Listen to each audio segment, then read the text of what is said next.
सबसे पहले बहुत बहुत धन्यवाद आप सभी लोगों को कि आज और कल का दिन आप सभी लोगों ने ये लाइफ चेंजिंग अपॉर्चुनिटी को सुनने और देखने के लिए दिया। और मैं ईश्वर से कामना करूंगा कि आप सबको वो बल दे, शक्ति दे, बुद्धि दे, विवेक दे, धैर्य और पेशेंस दे कि आप सब लोग अपनी लाइफ को मेरी तरह बदल सकें। तो आर यू रेडी? दोस्तों, सबसे पहले थोड़ा सा मेरा परिचय, क्योंकि हो सकता है किसी की लाइफ मेरे से रिलेट करती हो। तो नाम मेरा अरविंद कुमार पांडे है और यहाँ से बहुत करीब आजमगढ़ मेरा जन्म स्थान है। और लाइफ टाइम मैं एक इंश्योरेंस एजेंट के रूप में अपनी लाइफ किया। हमारे यूपी में या बिहार में भी सेम कल्चर है कि बच्चों को पढ़ाया जाता है, पढ़ लो नौकरी करो, होता है कि नहीं? ऐसे हमको भी पढ़ाया गया और मैं एमकॉम हूँ। और नौकरी ना मिलने की वजह से पहले कमाने का ना हम लोगों की जनरेशन में 2 ही 3 रास्ता होता था। पहला रास्ता नौकरी कर लो, सरकारी मिल जाए बहुत अच्छी, सेटल हो गया। नहीं सरकारी मिली फिर प्राइवेट ढूंढा, उसमें भी नहीं कामयाब हुआ। अगर घर में किसी के पूंजी है तो दुकान खोल लो, और जिसके पास वो भी नहीं है तो बीमा उमा के एजेंट बन जाओ। यही रास्ता था कि नहीं? और कोई कमाई का रास्ता नहीं था। ये तो अभी दुनिया बदलती गई, कमाने के नए नए ढंग निकलते गए। तो ऐसे ही दोस्तों मैं भी इंश्योरेंस एजेंट के रूप में लाइफ चल रही थी।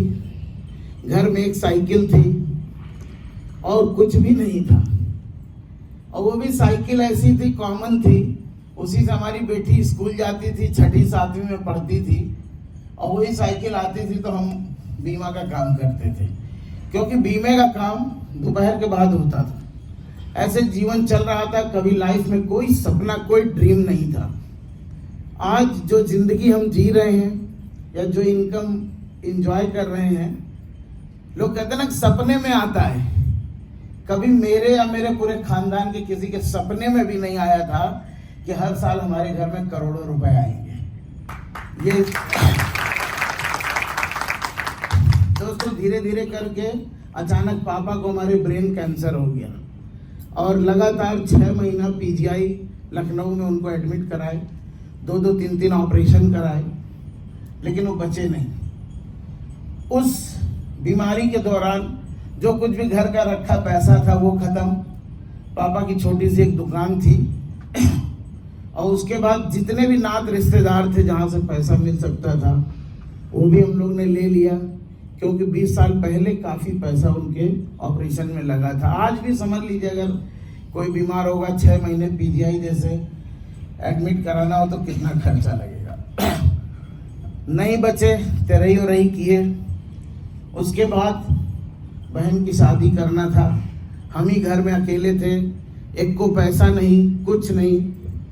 आजमगढ़ में हमारे पास 6 बीघा जमीन थी। हमने 6 बीघा जमीन कर्ज पे, रेहन पे रख दिया और उससे अपनी बहन की शादी की। हमने कहा एक बहुत बड़ी जिम्मेदारी है, जमीन बेचेंगे नहीं, रेहन पे रख देंगे, कमा के छुड़ाइए लेंगे। ऐसे करके हमने बहन की शादी किया।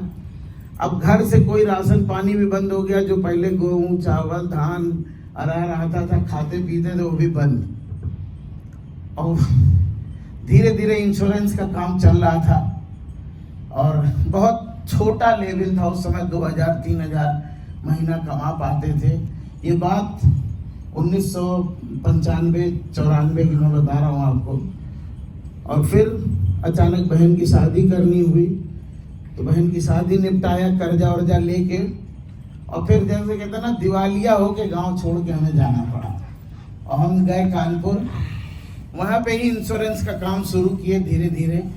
अब हमारे यहाँ किराए का मकान, हम, मम्मी, 2 बच्चे। और मम्मी को फिर पता चले शुगर हो गया, हार्ट अटैक पड़ गया। अब घर में खाने को नहीं, 2-2, 4-4 किलो आटा आता था। 2000-3000 जब इंश्योरेंस से मिलता था तो उसी में कभी बच्चों की फीस दे दिया, कभी कुछ कर दिया, बिजली कट गई। इस तरह की तमाम समस्याएं झेलते हुए दोस्तों जब माता जी को हमारे हार्ट अटैक पड़ा तो वहीं से इस संस्था से मेरा परिचय हुआ।